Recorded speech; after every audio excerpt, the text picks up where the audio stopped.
Bueno, egunon guztioi. Eta, egunon, ja, ez dakit, ja, neke puntxu batekin da, baina eguardi parten odola eman da, eta ez dakit, baztutik engo naizen. Atxaldeon, eta eskarrik asko, gunera etorri zatelako.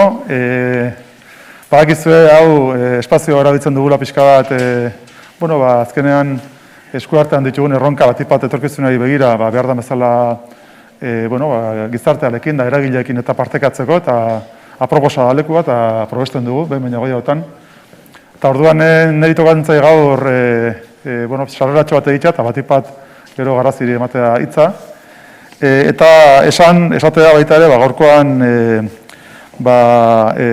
Gipuzkoa berdinago horrek martxan duen ekimenean kokatzen dela gaurkoa, eta ez dakitzuetako batzuk jakingo duzen, badazpe gogoa zingo duzuek Gipuzkoa berdinago jarri genuela oen dela 5 bat urte, eta hori martxan jarri genuen batipat praktika komunitate bat bultatzeko, Euskararen erabilera komunikazio publikoan sustatzeko. Hori izan pixka gure helburua, Gipuzkoako hainbat eta hainbat eragileekin, eta orduan urtean behin egiten dugu jardunaldi bat, esperientzia trukatzeko, eta gaurkoa aurtengo ekitaldi izango litzateke.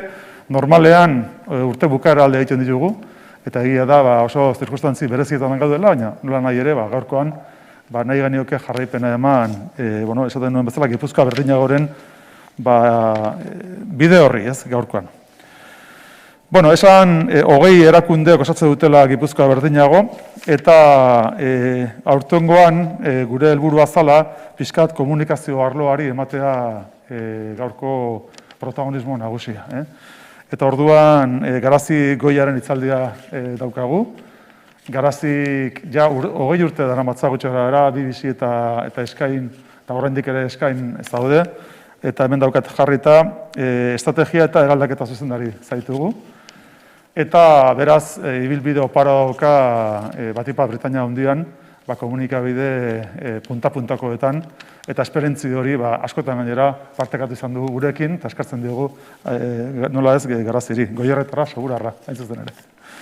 Eta, bere gaurko hitzaldiaren bizkarrezurra izango litzateke ikusentzunezkoak, ikuspegi globaletik Euskal Herrira begira. Hori da bere hitzaldiaren titulua.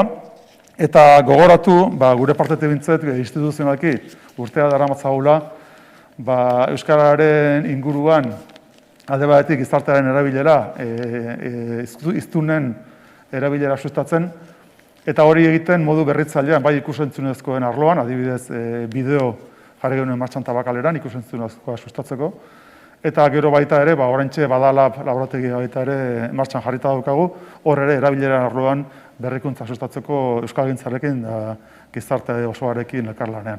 Orduan, nik uste dut ekimen honek ere badaukala zentzua, baina ikuspegi zabalago batean erakunde ikuspegitik lehentasuna eman dugulako, espreski eta espezifikoki euskararen erabilerari. Eta besterik gabe Garazi, zure da hitza, eta berriro mila esker etortzeagatik.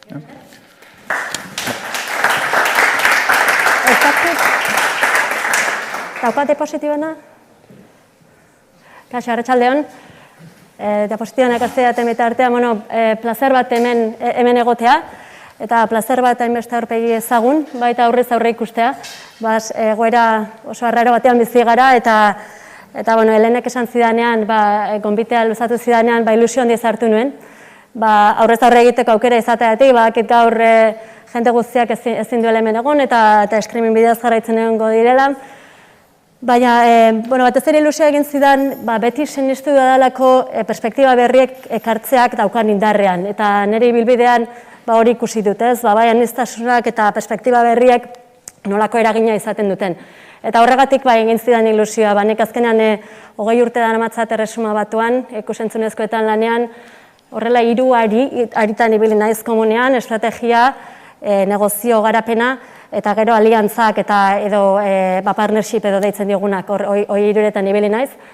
BBC-en nengoenean 10 urte egon nintzenan, eta interesgarria izan zen hasiera batean mundu mailan aurrera lider lanetan zebilen baten parte izatea, eta ikustea batez ere zerbitzu publiko batek gauzak nola ongi egiten dituen.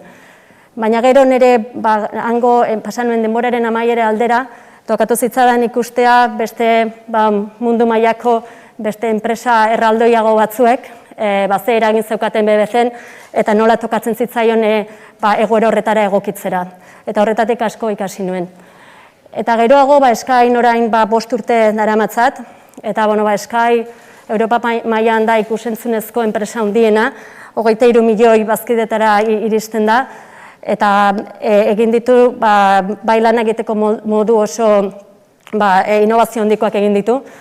Dago 30 telebista kate ditu, internet dauka, mobila dauka, eta orduan horrek beste perspektiba bat eman zidan. Batez ere nola den Europa mailan negozio batek arrakasta izateko zer irizpide izan behar dituen. Eta azken 2 urteutan, Estatu Batuetako Comcast etxeak erosi zuenean, oraindik maila hori mundu mailara joan zen. Eta ibilbide guzti horretan, privilegiatua sentitzen naiz, ikusi eta ikasi ditudanak, horiek nolabait nik nire beste pasio bat dena Euskal Herrira begirada hori ekartzea. Ze azken batean, ikusentzunezkoetan, joerak eta jarrerak eta arrakastarako irizpideak berdinak dira, Erresuma Batuan, Australian, Europan, Euskal Herrian edozein lekuetan. Orduan, gaur nire helburu izango zen horretako perspektiba batzuk ekartzea ona, eta zuek saio honen amaieran gustatuko litzateke zerbait gauza bat berri ikasten baldin baduzu, nik pozik galdituko nintzateke, eta aurrera begira batez ere Euskal Herriko ikusentzunezkoen panoramaren inguruan ilusio zerbait piztea. Hori lortzen baldin badut, ni nire aldetik gustora galdituko naiz. Eta hasi aurretik pare bat gauzan, hemen esango dituan iritziak nireak dira, ez dira ez BBC-renak, ez dira Skyrenak, eta 20 urtetan ingelesez lanean nabiltzen ez, barkamen eskatu anglizismo batzuk aterako zaizkidalako, eta hori ez da askotan ematen du pretentsio ikutu bat, baina ez da horregatik, eta nire burua horrela diseinatuta dagoelako, eta naiz eta nire ama hizkuntza izan askotan inglesera jotzen duelako burua horrela diseinatu daukadalako, orduan hori aipatzeko. Eta hasiko naiz orduan, gaurko agendan 30 minutu edo horrela dituela uste dut, marko bat aurkeztuko dut eta marko horren inguruan mundu mailako joerak eta merkatuan zer ikusten ari naizen kontatuko dut. Eta marko hori gero Euskal Herrira aplikatuko dut, nolabait diagnostiko azkar bat egin eta bukaeran ere gomendio pertsonal batzuk eman nola ikusten dudan hemendik aurrerako aukerak non egon daitezken. Eta uste dute bukaeran badagoela baita ere tartea galdera eta erantzun batzuetarako. Hau da erabiliko dudan markoa, noski ikusentzunezkoak horrela borborrean dagoen gai izan da eta sektore izan da oso zaila da 30 minututan laburpen azkar bat egitea. Saiatuko naiz koherentzia pixka batekin 4 foko izango ditut. 4 foko horiek izango dira edukian eta ekoizpen aldetik, edukien sormenaren inguruan, gertatzen ari diren joeretan enfokatuko naiz, eta lehen hasteko. Gero joango naiz streaming zerbitzuek eta mundu mailan dagoen gerra horretan zer eragin duten, batez ere etorkizuneko oinarriak ezartzerako unean. Telebista eta zerbitzu publikoen ekologiara egingo du salto bat, eta nola enkajatzen diren batez ere Erresuma Batuan, BBC oinarritzat hartuz, eta zein diren hor ikusten ari naizen joerak, eta azkenean audientzietara joango naiz. Eta audientzien inguruan emango ditu baita ere datu batzuk. Esan bezala, ari izango nuke denbora luzez, baina, ea markonek agian lagunduko digu beintza pixka bat enfokatzen. Hasten baldin naiz orduan edukien eta sormenaren alorretik hasiko naiz. Eta pare bat gauza kontatu nahi nizkizuen eta esango duz zergaitik den aurrelebantea Euskal Herrirako. Hemen ikusten duzue, hauek dira mundu mailan, estudio aldetik, edukien ekoizpen aldetik, mundu mailako edukien 80% sortzen duten enpresak edo eragileak. Eta zer gertatzen ari da, batez ere azken 5 urtetan zer gertatu da. Beraik enpresa hauek diren handiak izan da ere bakarrik ezin dute biziraun. Ezin dute arrakasterik izan, ezin dute irabazi sortzen ari den ekosistema konplexuan. 2016 urte inguruan, Estatu Batuetako kable plataforma batek Warner erosi zuen, Eta hori zen telebista plataforma eta edukiak biak uztartzeko eta bien aldetik beste proposta batekin joateko audientzietara. Orduan horrek negozio modelo ezberdinak planteatzen hasi zen. Pixka beranduago, 2018an, Comcast etxeak, baita ere Estatu Batuetako telekomunikazio enpresa garrantzitsuenetakoak, ja dagoeneko bazituen Universal eta NBC estudioak, eta Sky etxea erosi zuen. Hori Europara sartzeko estrategia oso taktikoa, eta batez ere ekonomikoki modu bakarra dirua egiteko zabalkuntza delako. 2019an Disney etxeak Fox erosi zuen, eta berriro ere hor bi eduki etxeren eztanda handia sortzen da, eta hor hasten dira berriro ere sortzen audientzietara iristeko dinamika berriak. Modu berean, Viacom eta CBS, horiek baita bi estudio oso garrantzitsua dira, elkartu ziren duela 2 urte. Iaz, Discovery eta Warner Media elkartu ziren, bien artean berriro ere zegoen presioarekin, bakarrik ezin dutelako konpetitu, eta edukien gastuak gorantz joaztelako. Eta azkenean, 2021 batean, Amazon sartu zen borroka berdinean. Amazonek MGM estudio erosi zuen, hori da James Bonden frankizia daukan estudioa adibidez, eta orduan ikusten dugu eragile berriak hasi direla paradigma honetan sartzen. Orduan hau zergaitik axola da Euskal Herrian. Euskal Herrian axola da eduki guzti hauek iristen direlako, Euskal Herriera edozen lekutera, iritsiko direlako lekuko plataformen bidez, edo zuzenean sartzen hasiko direlako. Eta hauen presioa, azkenean eduki bat mundu mailan zabaltzen baldin bada, Euskal Herriera ere iritsiko da. Eta hauek dira, joerak guk ikusten ditugunak Estatu Batuetan eta Erresuma Batuan, eduki hauek ari dira kontsumitzen. Baita ere, esan behar nuen, guzti honek nolabait presio positibo bat jarri duela ekoizpen lokalen sektorean, eta Erresuma Batuen adibidez, sortu dira BBC etxeak, Sky etxeak, sortu ditu Europar kutsuko eduki alternatiboagoak, zerbait nitxoagoak egiteko inbertsio handiak egin ditu. Sky etxeak berak, 2000 lanpostu sortu ditu hurrengo urtean estudio berriak sortuz. BBCek berdina, berriro ere bultzatuz, lorabai konpetentzia konstruktibo bat egiteko mundu globalean pasatzen ari diren dinamika eta tendentzia hauei erantzuteko. Streaming zerbitzuetara salto eginez, egingo dut berriro ere Erresuma Batuan zer gertatzen ari den pare bat datu kontrastatuko ditut, eta Euskal Herrian honek zer relevantzia daukan esango dut. Hemen ikusten duzuen, lehenengo aldiz, iaz, Netflix eta Amazon Primeen igoera ikusten baldin badugu, 89% eta 118% igoera izan zuten beraien arpidetzek. Aldi berean, BBC eta Channel 4 direla zerbitzu publiko garrantzitsuenak, berakada handia sufritzen hasi ziren. Dinamika hori oso garrantzitsua da, ze azkenean leku bakarra dago, eta leku horretara borroka egiteko, egunero 4-5 ordu daude jendeak edukiak kontsumitzeko. Zer gertatzen ari da, erdiko kuadro horretan erakusten dudana da, bataz beste Erresuma Batuan 3 edo 4 streaming plataforma ditu etxe bakoitzak. Eta orain gertatzen ari dena da azken 6-9 hilabetetan, hasieran 3 edo 4 zirenak, orain 2 direla. Eta batez ere Netflix eta Disney irabazten hasi direla. Hirugarrena izateko borroka handia egin behar da. Eta horren atzetik izen oso garrantzitsuak daude.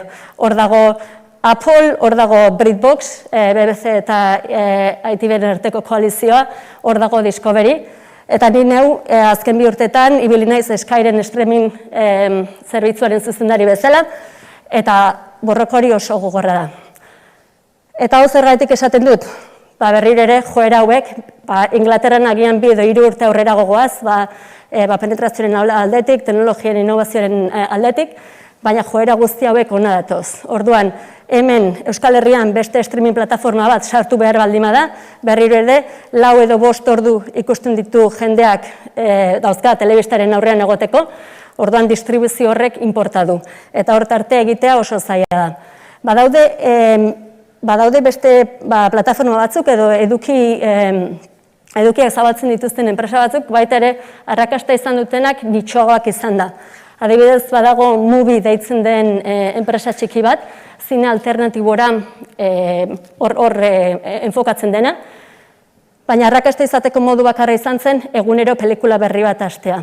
Ez baldin badago edukiak maiztasun ez ateratzen dituenik, ez dago lekua egiterik. Eta aurrera begiratzen baldin badut, zer ikusten dugu? Ondorengo 4-5 urteetan, streaming arpidetzak 50% igoko dira aurre ikusten da munduan, eta Netflixek, Disney Plusek eta Amazonek izango dute ia 50%. Borroko horretan, eta batez ere hor badago 23% beste guztia sartu behar direla, fragmentazio hori oso gogorra da eta hor diru asko inbertitzen da. Disneyek eta Netflixek aurre ikusten da, elkarren artean $200 bilioi inbertituko dituztela hemendik 5 urte barru. Horrekin ezin da konpetitu. Orduan beste estrategia alternatiboago batzuk lortu behar dira mundu honetan konpetitu ahal izateko. Eta orduan, edukien munduetik horrela azkar eman dizudan goiburu horiekin streaming zerbitzuen testuingurua ulertuta, zer leku daukate telebista eta zerbitzu publikoek. Erresuma batura joan ez berriro ere, datorren urtean fenomeno edo momentu oso simboliko bat espero da gertatzea. Lehenengo aldiz, telebista tradizionalaren xera, zema denbora pasatzen dugun 50% baino gutxiago izango da. Eta streaming zerbitzuak eta YouTubean pasatuko du jendeak denbora gehiago ikusten telebista tradizionala kontsumitzen baino. Momentu historikoa dela diot, banekan lanean daramatzadan 20 urteetan horri begira egon gara. Ea hori noiz pasatuko, ze momentu horretan horrek aldaketa handia suposatzen du. Hori bataz bestekoa da populazioaren jendeak nola kontsumitzen dituen edukiak. Eta pixkat horrela egingo dut horrela kontribuitzen duten kontsumitzaile gehienak zein diren. Orduan horrek zer esan nahi du, eta Erresuma Batuan kontuan izan BBC bezalako etxe batek daukan indarra, daukan kultura, daukan inertzia eta gizartean izan duen eragina orain arte. Inflexio puntu batuan dago BBC. Bere bertako zuzendari orokorrak esan bezala, eraldaketa handi baten beharrean dago. Ezin dutena da konpetitu Netflix eta Disney bezalako inbertsioekin, eta orduan bai antolamenduan, jendean eta ezagutzan aldaketa handiak ematen hasi dira. Beraiek garbi daukate, sormenean arrisku gehiago hartu behar dela, ez nolabait eduki global edo masetara doazen horietan, baizik eta gehiago aniztasunean konpromisoa hartuz. Benetan ulertuz, kasu horretan Erresuma Batuko jendeak zer atxikimendu daukan kulturari, markari, eta BBCek zer diferentziazio eskaintzen duen. Diferentziazioaren puntua hori azpimarratu nahi dut, gerora Euskal Herriko testuingurua baita ere kontatuko dudalako. Orduan, zuzendaria BBC-koa 18 hilabete horrela daramatza, eta oso garbi esan du, estrategia garbi bat egonezean, BBC-ren etorkizuna oso iluna dagoela. Hau zergatik esaten dut, BBC bezalako etxe bat benetan sufritzen ari baldima da, eta benetan telebista publikoaren erreferente eta modelo bat izan da urte askotan zehar, beste zerbitzu publiko askok oso zaila daukate gerra honetan edo testuinguru honetan irabazteko. Beste telebista publikoak non ari dira apustuak egiten estudio eta produkzio propietan, berriro ere diferentziazio hori eta gertutasun hori jendearekiko bilatzen. Privatizazioa beti hor dago, ze azkenean sistema publikoak ez baldin badute funtzionatzen, dirua beti hor dago beste eraldaketa hori azkarrago bultzatu ahal izateko.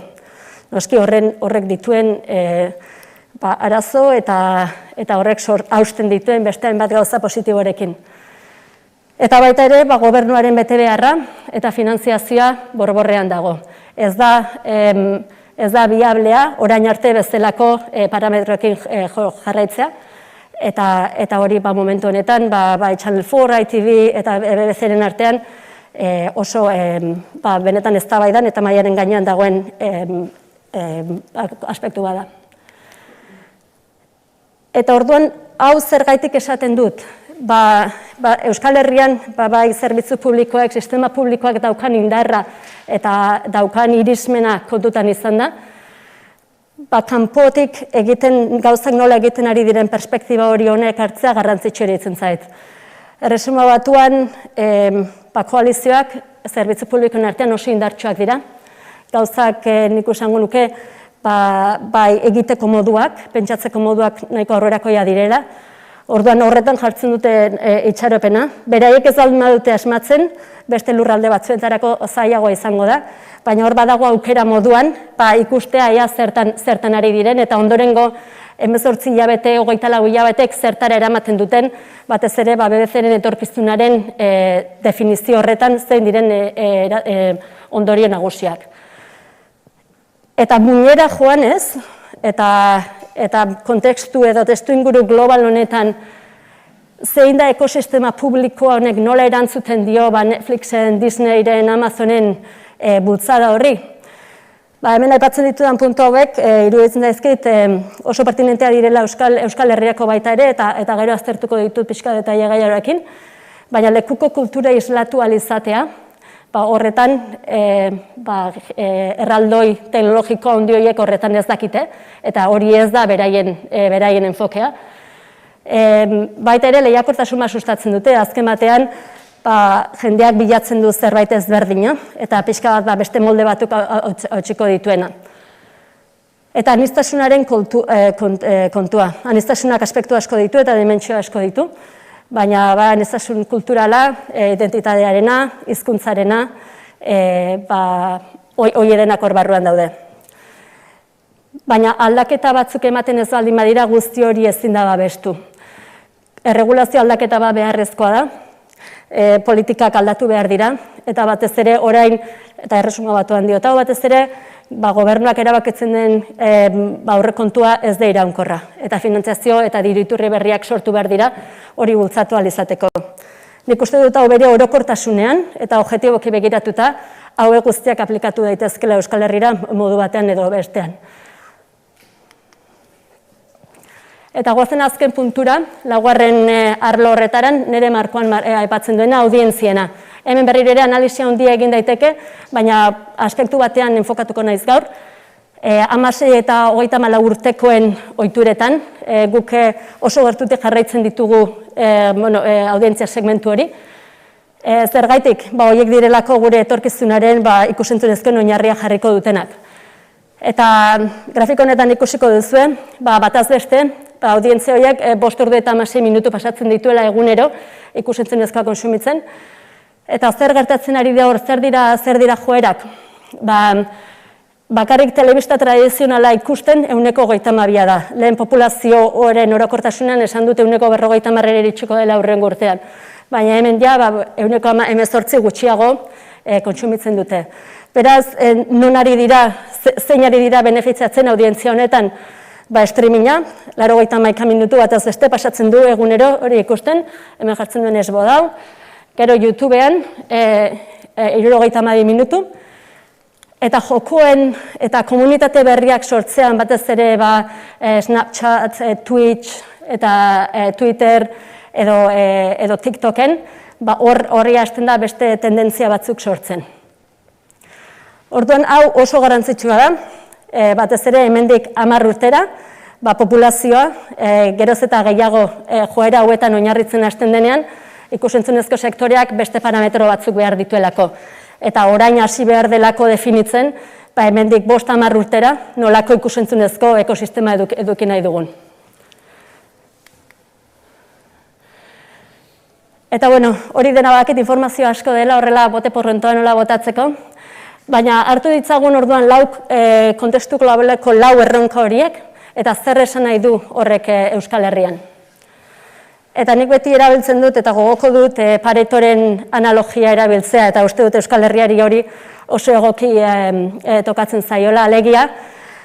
Ez dago denborarik edo ez gaude posizio batean norabide guztietan joateko.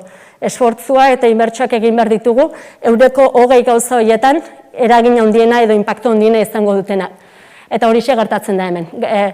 Hartzen baldin badut edukiak eta gastuen presio hori, ezin du Euskal Herria konpetitu horrekin, noski enpresa globalen eskaintza zuzenean iritsiko da etxeetara, edo bestela lekuko plataformen bidez iritsiko da.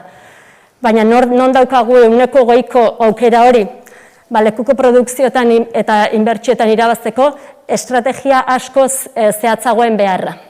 horiek bilatuko dute edukien erraldoiekin beste gertutasun hori aurkitzeko aukera. Hauetako bakoitza gero pixkat gehiago landuko du baita ere. Streaming zerbitzuen gerran oso sinplea da, negozio modelo oso sinplea da. Edo hilabeteroko kuota igotzen da, edo beste lurralde gehiagotara joaten zara. Ez dago besterik. Hor ez dago lekurik, aniztasunak leku gutxi dauka, bere 180 horretan, hori dira finantziazioaren edo negozio modeloaren oinarriak. Badauka aniztasunak 120 horretan leku bat, eta negoziazio eta lege berri horietan oso azkarrak izan behar gara, nahi duguna lortzeko. Ez dago nolabait papel zuri bat daukagu, ez dago prezedenterik hor, eta orduan hor behar dugu ezagutza, hor behar dugu lidergoa, benetan ziurtatzeko guri inporta zaigun aspektu horiek lotzen ditugula orain. Zerbitzu publikoen berdefinizioan nik uste nahiko argi dagoela, ez? Arazak eta erronkak nahiko berdina dira, eta BBC ari baldin bada orain arazak edukitzen, beste edozeinek edukiko ditu baita ere. Orduan, eraldaketa handi bat behar da, elkarlanean, ezagutzan eta lan egiteko modu berrietan. Eta pixkat aurrera azalduko duz esan nahi dudan hor. Eta audientzietan, espektatiba berdinak dira edozen lekuetan. Badirudi, agian erresuma batu, Europa mailan pixka bat aurrera toa dijoala, batez ere soluzio edo innovazio berriak aurkezterako orduan, baina joera horiek etorriko dira hemendik urte betera, edo 2 urtera. Eta benetan ulertu behar dugu Euskal Herriko audientziak zer nahi duten. Garrantzitsuena zer da? Hauetako bakoitza bere horretan banaka ikusi ez gero, ez du ezertako balio. Estrategia koherentea behar da marko osoarena. Marko osoarena Euskal Herrian zer egingo genuken 4 puntu hauetan, eta horrela hau generalizatuz, gero sartu beharko ginateke gehiago bakoitza dituen xehetasunetara. Baina osotasunaren printzipioa da azpimarratu nahi dudana. Egitea streaming zerbitzuen gerran guk soluzio bat edukitzeak, ez baldin baditugu beste 3 arloak lantzen, ez gara eraginkorrak izango. Ez dugu lortuko benetan behar dugun leku hori kompetitiboak izateko. Baina noski, hemen guk Erresuma Batuan esaten diogu zilarrezko bala. Ez dago soluzio bakar bat, ez dago zilarrezko bala bat, ze bestela dagoeneko asmatu izango genuen edo jakingo genuen zein zen soluzioa Euskal Herriko ikusentzunezkoetan, ez? Baina bere horretan barrura sartzen baldin bagara gauza berdinak daukate garrantzia edozein lekutan gaudela ere. Eta nahi dut 3 aspektu hauek aipatu nahi ditut, ze joerak, jarrerak eta audientzien espektatibak berdinak dira edozein lekutan. Jende batzuk askotan esaten didate, zu beste eskala batean ari zara. Bai, hori egia ni beste eskala batean ari naiz, baina zein da alternatiba? Ez egitea edo erdibideko gauza bat egitea hemen. Orduan egin dezagun behintzat benetan funtzionatzen duten gauzak, joerak daudenak, horiei eutsi behar diegu, eta horietan benetan fokoa jarri. Lehenengo kontua, esperientzien horreak joan aurretik, edozein plataforma digital edo telebista baten aurrean esertzen garenean, 2 helbururekin esertzen gara, orokorrean. Edo badakigun zerbait ikustera goatz, zerbait ikusi nahi dugu eta badakigu zein den eduki hori, edo ez dakigu zer ikusi nahi dugun eta zerbait bilatzera goatz. 2 egoera horietan, lehenengoan, nik baldin badakit esertzen naiz telebisten horrean, eta noa telesail jakin bat ikustera. Zer axola du une horretan? Axola du eduki hori ahalik eta azkarren hastea. Ahalik eta denbora gutxiena pasa behar dut, guk deitzen diogu, edukiaren aurrean jartzen garen une hori nola kapitalizatu behar dugun. Hortarako zer erabiltzen dugu? Esertzen naizenean neurtzen dugu eduki bat ikusten hasteko denbora. Neurtzen dugu egun horretan bertan zenbat aldiz joaten garen eduki horretara. Eta gero jartzen ditugu interbentzio pertsonalizatuak egiten ditugu, benetan edukiarekin konexio hori mantentzen jarraitzeko. Eta hori da esperientziaren kontua, ez? Nola egin behar dut, nik edozein plataformarekin, edozein edukirekin, edozein streaming aplikaziorekin ireketzen dudanean, esperientzia hori nerea izatea. Ni hori eduki bat ikustera badimanoa, nahi dut sentitu niretzat dela. Zergaitik, beraiek badakitelako niri zer interesa den zaidan. Nik aurretik edo nola pertsonalizazio hori lantzea. Eta adibidez, duela 10 urte horrela, Netflixek hasi zen jartzen telebista mandoetan botoia, Netflixen botoia. Eta hori zen azkenan egin nahi zutena, kontrola hartu eta beraien esperientziara jendea eraman, ahalik eta azkarren. Eta orduan BBC-nen bilen, bazakiz 10 urte horrela izango ziren, eta orduan guri interesatzen zitzaigun, Netflixe sartu aurretik, BBC-ren edukiak baita ere harringandik oso gertu egotea. Orduan pantailan, Netflixen ikonoa baldima zegoen goran ezkerrean lehenengo posizioan, BBC-ek nahi zuen egon, 2. posizioan. Eta horretarako, reguladorekin, gobernuarekin negoziatzen genuen, zerbitzu publikoen aukerak babesteko. Orain horrek ez du inporta. Hori ja pasatu da. Orain ere alabak hartzen du mandoa, eta ahots komandoz esaten du eduki hau ikusi nahi dut, eta eduki hori hasten da. Berari berdin zaio, eduki hori Netflixen dagoen, Disney dagoen, Amazon dagoen. Ez daukagu jakin beharrik. Sky etxea esperientzia horretan lanean ari da. BBC esperientzia horretan lanean ari da. Kontrolatzeko, interbentzio bat egiteko, eta ez jartzeko barrera bat, audientzia eta edukiaren artean. Pertsonalizazioaren kontua, horrela anekdota moduan, Netflixe dauzka 8.000 programadore edo produktua, Netflixen produktua garatze duten 8.000 pertsona. Horietatik eren bat pertsonalizazioan lanean ari dira.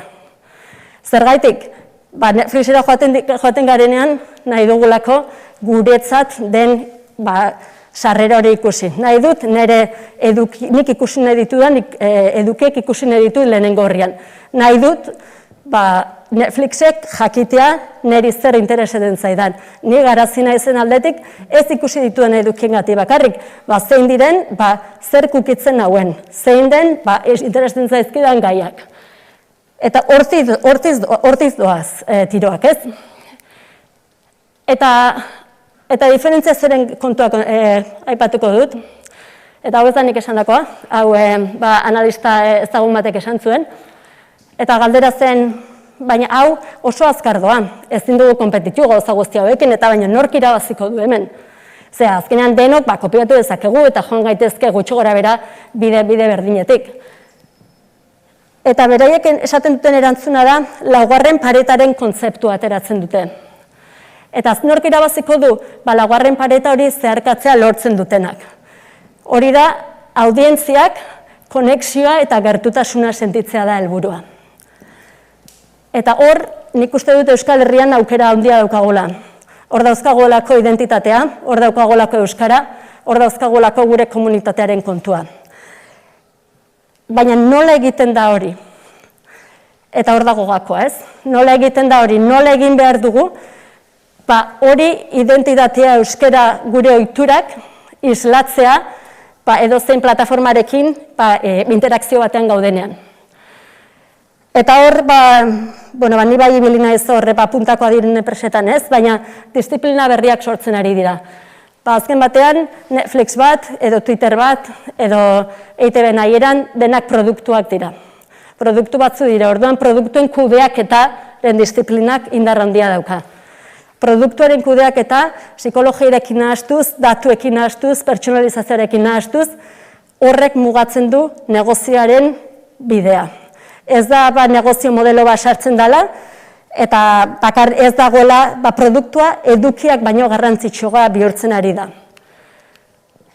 Eta orduan horrek bai eskatzen ditu Euskal Herrira lan egiteko modu berriak ekartzea, eta produktua garatzeko hemen ez baldin badira horrelako gauzak egiten, ebengo edozein pertsonak erreferentzia bezala dauka, Amazonek zer egingo duen, edo Netflixek zer egingo duen, edo benetan aurreratak dauden enpresak zer egiten duten aspektu horretan. Eta ez dut irudi oso pesimista emanak, ez? Ze badaude aukerak oraindik, baina zein da hemen eman nahi dudan mezua azkar egitearen kontu hori, ez? Badaude, arrakasta izan duten plataforma gutxitu batzuk, badaude berrikuntza aintzindariak eman direna eskala txikietan, bai Galesen, Zelanda Berrian, erabiliz komunitateen kontzeptu hori uztartuz eta sustatuz, nola gertutasun hori lehen aipatzen nuen konexio hori, nola irismen guk lortu nahi dugun irismenean hori nola maksimizatu behar dugun. Eta noski gaur ez dauka denborarik, hori buruz luze hitz egiteko, baina badaude kasuak, baina kontua da denbora aurrera doala. Eta izatea bere osotasun horretan, ez baldin badaukagu estrategia koherente bat, eta benetan axolak zaigun horretara ez baldin badugu enfokatzen, jan egingo gaituzte, eta hori leku askotan gertatzen ari den bezala. Eta orduan, bukatu nahi dut, pixka bat nire gomendio batzuk emanez, eta zein BBC-ko zuzendariak esaten zuen ez, zein jokotan gauden erabaki behar dugu. Ezin dugu berriro kontekstu zabal batean joan, ezin dugu konpetitu denekin. Orduan, izan gaitezten honestak, eta posizionamendu berri bat egin behar da, benetan zer nahi dugun lortu definitzerako orduan. Nire ustez, nik hor 2030 estrategia deitu diot, eta zer esan nahi dut horrekin, edo zer da horren muinean dagoena, edo zein da estrategia horren galdera nagusia. Bada, Euskara erdigunean daukan ikusentzunezkoen parametroak zein dira 2030 urtean Euskal Herrian. Eta estrategia hori hartzen baldin badugu, edozein estrategiak horrela, simple, 3 ardatz nagusi ditu. Zer egingo dugun, zergaitik egingo dugun, eta nola egingo dugun. Nik uste, zergaitik egingo dugun hori nahiko garbi dago, ez? Gure identitatea daukagu, gure kultura, gure hizkuntza, komunitateak benetan ezberdinak egiten gaituenak. Eta hori da babestu behar duguna.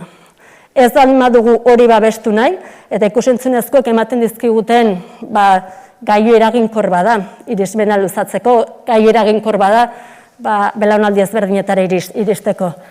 Orduan zergaitia, nik uste du nahiko garbi dagoela. Nola egingo dugun, horren aipatu dut eraldaketaren beharra, erreformaren beharra. Eta zer da benetan esan nahi duna erreforma horrekin? Dimentsio ezberdinak daude, ez? Bai ekarri behar ditugu lan egiteko modu berriak, hori esan duten produktuaren disiplina hori, edo datuena, edo teknologia berriak. Baina urrats txiki horiek ez dira nahikoak. Ez dira nahikoak aldaketa bat egin behar baldin bada, lan egiteko moduan transformazio bat egon behar da.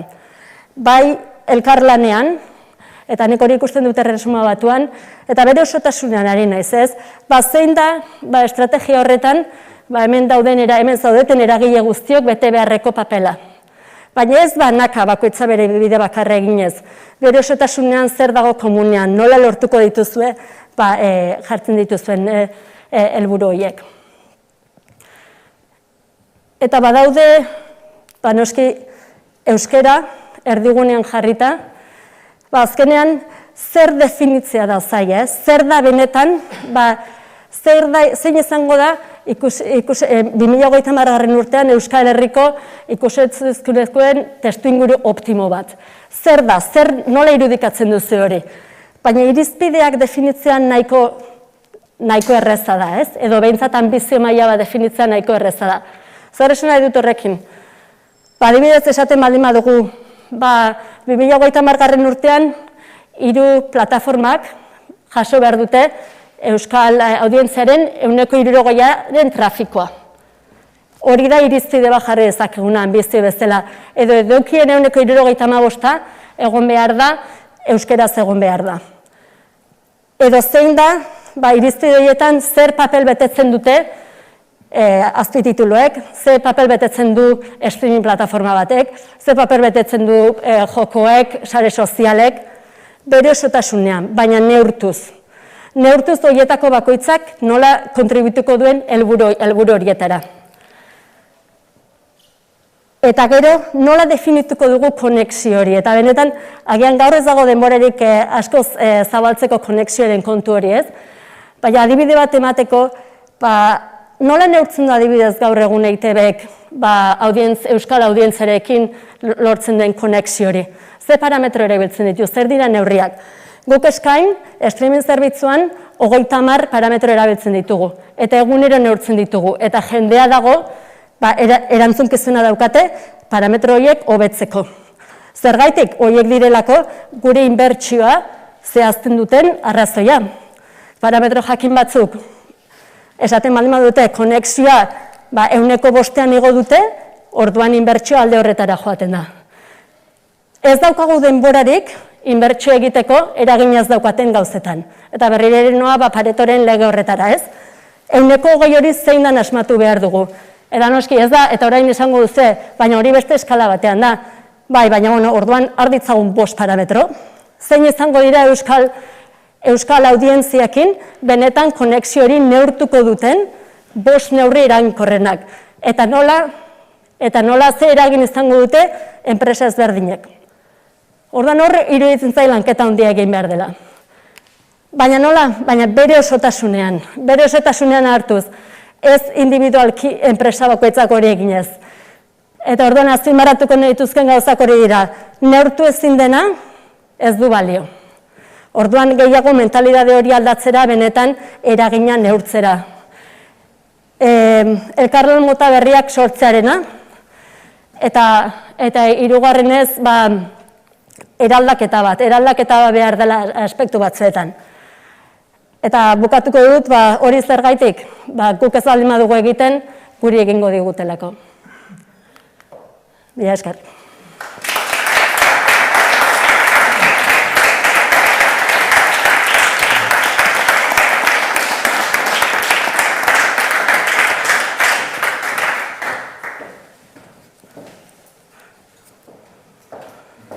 Garazi, eskerrik hitzaldiarengatik uste benetan interesgarria izan dela.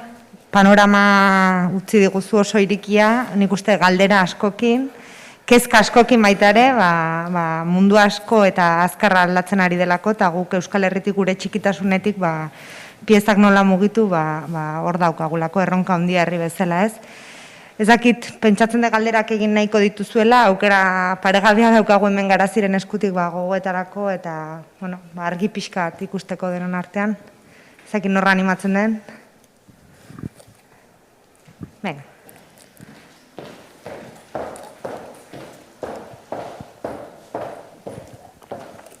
Arratsaldeon, Garazi, EITBek iragarri du primeran izeneko streaming plataforma jarriko duela martxan, eta zure iritzitz ze ezaugarri izan beharko lituzke plataforma horrek, eta pixka bat diferentzizazioa, euskara aipatu duzu, arlo horretan behintzat plataformak nola jokatu beharko lukeen ere euskararen alorrean.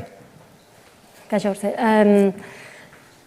nik esango nukena da, hori bere individualtasunean, streaming plataforma horrek zer eragin izango duen ondorioztatzea oso zaila da, ez?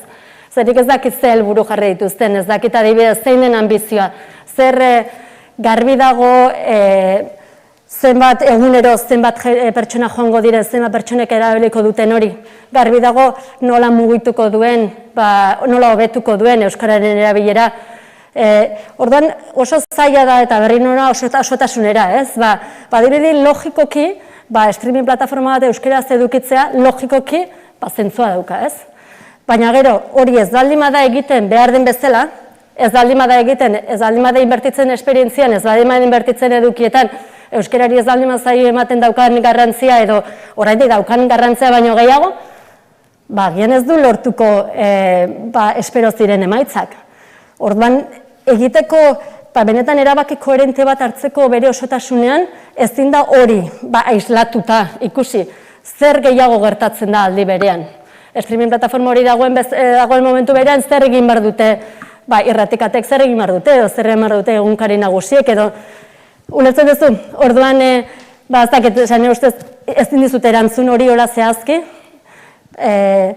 baina bai hemen esan ditudan gauza asko teknologia aldetik inobazioen aurretik egon gola, zen orain gertatzen zaitez, etortzen da izona, ikusten dut Euskaltel plataforman edo nahieran bera ez, esperientziarekin, erresuma batuen dauken esperientziatik oso atzeratuta dago, orduan frustrazio bat eragiten dit, ez? Eragiten dit, ez dinaiz iritsi edukietara, nik nahiko nuken edo ohituta nagoen bezala. Orduan, horrelako arlo batzuetan ez dalimada gehiago inbertitzen, agian inbertsio hori ez doa inora, edo ez du lortzen daukan, edo espero zen eragina. Orduan ere gomendio izango zen, bai egin behar dela ariketa bat ikusteko benetan zein den ambizioa zen maitza lortu nahi diren, eta gero erlatiboki ikusi zer beste gauza egin daitezken eta zein diren interbentzio eraginkorrena.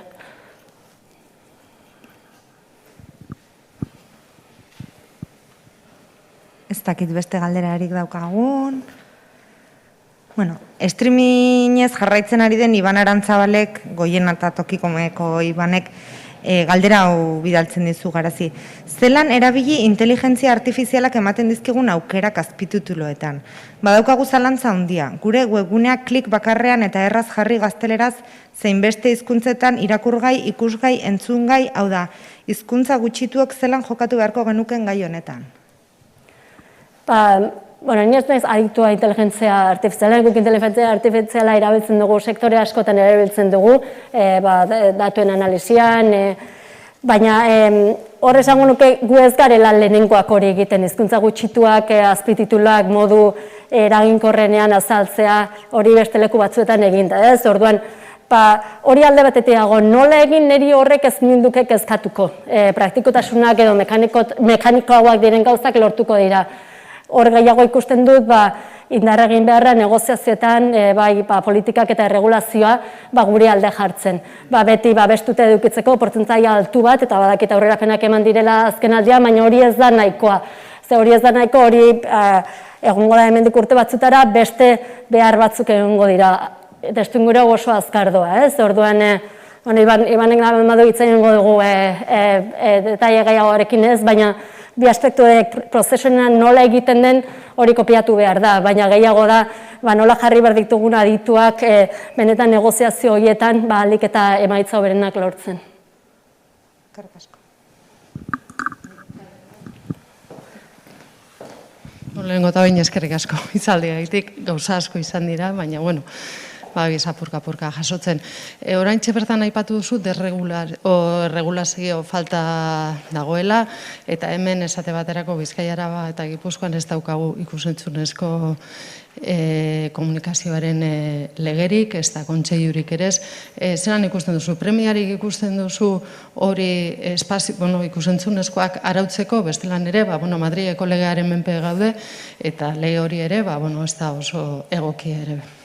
Ez dut zalantzare gabe, azkenean, hor guk dauzkagun traba asko ditugu, ez? Hezkuntza gutxitu bat izateak, menpekotasun horrek ematen digun oztopo ez gain, Espainia berak erregulazioan ez du konpetitzeko Netflixen adituekin edo Amazonen adituekin, beste abidera batean joan behar da horrez. Orduan, guk gurea besteko ikusten dut beharra, zerbait diferentziatuko gaituena egitea eta hor inbertsio bat egitea. Zergaitik ikusi dut nik beste eskala batean ez, baina ikusi dut bai BBC-ek edo Esforziek Galesen edo BBC Albak Eskozian, egon direnean beste puntu, horrelako puntu inflexio batzuetan bultzada eman barzaionean nola negoziatu den, gobernuarekin nola negoziatu den telekomunikazio regulatzaileekin, ez? Eta horrek bai eskatzen du benetako esfortzua, benetako konpromisoa eta benetako dedikazio bat nahi duguna lortzeko, bestela beste batzuen eskuetan gaude. Orduan, sene berriro noa, zer da lortu nahi duguna? Pentsatzen baldin badugu, azpititulek bai lagunduko digutela, lortu nahi ditugun helburu horiek euskararen erabilera, komunitateak, konexioa, kultura sustatzen, ikusten dugu hori parametro garrantzitsua dela, logikoki jarri behar dugu hor, nire ustez, indarra baina lehenengo galdera hori erantzun behar zaio, ez? Badirudi daudela fronte asko daude irikita, eta ez dakit koesio bat dagoen denaren inguruan.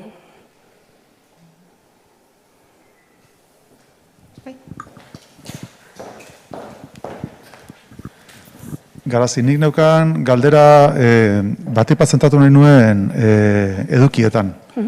Alegia, momentu batean nik ulertu dut, iruditu zait ulertzea, batzuk esaten zen nuela edukien finanziazio ikuspegitik zenituela bi alternatiba. Bata da, kuota jotzea, bigarrena izango litzateke kanporatzea eta edatzea. Eta orduan, gu daukagun eskalarekin, herri bezala, edukiak sortzeko momentuan, nik eskatzen nagoena da, eduki horiek edukitzea audientzia bat, eta audientzia hori goruntz joatea, baina hortarako nik pentsatzen egin behar duzula izugarrizko inbertsioa, eta baina lehiatu behar duzula izugarrizko, zugarlako 1000 diren beste batzuekin. Eta hor, lehia horretan, iruditzen zait, herri bezala estrategi bat eduki beharko gunekela hortan ere. Orduan, ez nola ikuste duzu dialektika hori, alde batetik, zu behar duzu diferentziazio bat, behar duzu pixka komunitate baten inguruan eduki batzu sortu, baina hoien eskalabilitatea ez da inerresa, eta beraz, hoiek iraunkorra izatea finanziazio ikuspegiti baita ere, problematikoa izan litzeke. Horren inguruan nola ikuste duzu? Guztia doz, eta interpretazio guztiz egokia izan egin duzuna horrez. Hor kontua da, esaten duzu moduan, hemen ez gaude, hemen eskalak ez du balio, baina eskalak eta Netflixek eta Amazonek sortu dituzten edukiak ez dute betetzen hemengo jende guztiaren beharrak, ez? Ni Garazi goiana ezen aldetik, nik daukadan interesa, nik gertu setitzen naizen eduki batzuk, hoien beharra ere badut. Eta gure helburua baldin bada, horiek egunean ez ditut 5 orduetatik, agian 4 ordu pasatuko ditut Netflixen edo Amazonen edo Disneyen, baina gure helburua baldin bada ordu bete, eta hau hipotesi bada ez, ordu bete pasatzea niretzat esanguratsuak diren eduki horietan, horrek definituko du orduan hor zer behar dugun, ez? Eta horrekin definitu beharko dira, diozun moduan bai estrategia eta baita finantziazio modu berriak. Dik arazo ikusten dudana da, badirudi orain, daude proposamen asko, horrela individualak eta kohesio baten faltan, zaila da benetan ulertzea, ordu bete hori nola beteko da. Eta modu asko daude, baina nik uste askoz taktikoak izan behar garela, askoz konkretuagoak eta neurtzen ditugun evidentzia batekin joan ezen dira helburuak. Nolabait arrakastaren irizpide horierek ez direla argudiagarriak. Guretzat, Euskal Herri nazio bat bezala, garrantzitsua da, gure biztanlegoak ordu bete, eta ordu bete berrire ez hartu hau ordu bete da bezala ez, baina hori guretzat, enpresa ezberdinentzat hori garrantzitsua da. Eta orduan horrek esango agian ekoitzaitxeen finantziazioa igo behar da honetara, edo agen inbertitu ordez beste alde horretan, berbideratu behar dugu inbertsio beste leku batera. Orduan aukerak badaude, baina nik uste dut askoz izan behar gara enfokatuagoak horretan zer lortu nahi dugun. Eta bai noski ez daga ekonomia emaitzak ez dira berdina, baina ez da konparatzea da, batez ere guri dagokigun lekorretan ze jokotan aritu behar gara. Haupa, Garazi, arratsaldeon, Iñaki Lasa nauzu, ekimenekoa. Galdera bat egin nahiko nizuke. Horrako zerak, planteatzen direnean, maiz ateratzen dira eta rekurrenteak dira konzeptu batzuk, ez da? Aurrera egiteko batasuna behar dela, elkarlana, bakarka ezin da, bizka bat indarrak, sinergiak bilatu behar dira, eta bar. Horrekin, idea horrekin, guztiz bat etorrita eta kontuan hartuta, Europak hizkuntza gutxiagotu pila baduela, ikusten duzu faktible, betetzeko modukoa proiektu bat, estrategia bat, hizkuntza gutxiagotu horiek dituzten komunitateak batuko lituzkena, hori behintzat segurazki ez dago aipatu dituzun plataforma horien agendetan, ez da? Nola ikusten duzu posibilidade hori? Pentsatu beharko nuke ez, baina esango dizut adibide bat, ni BBC nengoenean Europan badago telebista publikoen konsortzio bat, ez? EBU deitzen da, eta nolabait helburua diozunaren antzekoa da, ez? Nola telebista publiko ezberdinen artean sinergia bilatu eta nola agian denak komunean daukagun zerbaitetik bultzada eraginkorragoa egin. Hor, nik ikusten nuena zen, bai, intentzio ona da, helburuak badaude, baina askotan ekintzak falta dira. Ekintzak falta dira, ze azkenean dena finantziazioaren esku dagoelako, ez? Orduan, modelo batzuk ez baldin badira hausten eta benetan ez baldin badago predisposizio bat, bai babesteko hizkuntza gutxituak, bai sinesgarria dena, hizkuntza gutxitu guztiak elkarrekin baldin bagoaz, indar handiagoa egingo dugula. Logikoki agian bai, baina agian ez dute pasatu zaite horre aurkezpenean lehen esatea eta pasatu daizkiz ziur gauza asko baita, baina oraintxe gogoratu naiz nork lideratzen duen hori oso garrantzitsua da, ez? Eta benetan, agian elkarlana sortu daiteke, ez? Baina nor da pertsona eta da pertsona bat edo erakundea erantzunkizuna daukana borroka hori aurrera bultzatzeko, ez? Eta horren faltan egon daiteke estrategia bat bakarrik, ez? Baina ez baldin badugu benetan pertsona bat, erakunde bat benetan emaitzak eskatzen, inbertsioetarako erantzunak eskatzen, hor faiatzen du zerbaitek, ez? Orduan ez nuke jakingo horrek zer eraginkortasun izango luke, baina bai printzipio batzuk bete beharko liratekela, ez? Helburu garbiak eta batez ere nork egin behar du, zerrik ekartzen du ezagutza, nork ekartzen du lidergoa, nork ekartzen du benetan evidentzietan eta datuetan oinarritutako estrategia hori borroka egiteko ze gogorra da.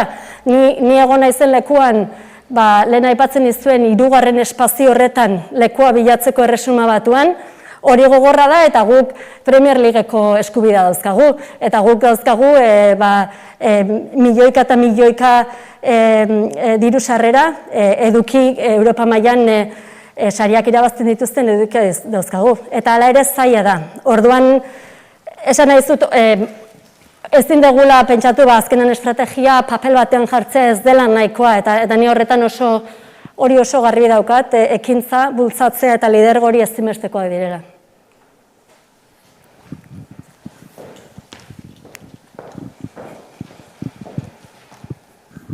Arratsalde on Garazi, eskerrik asko.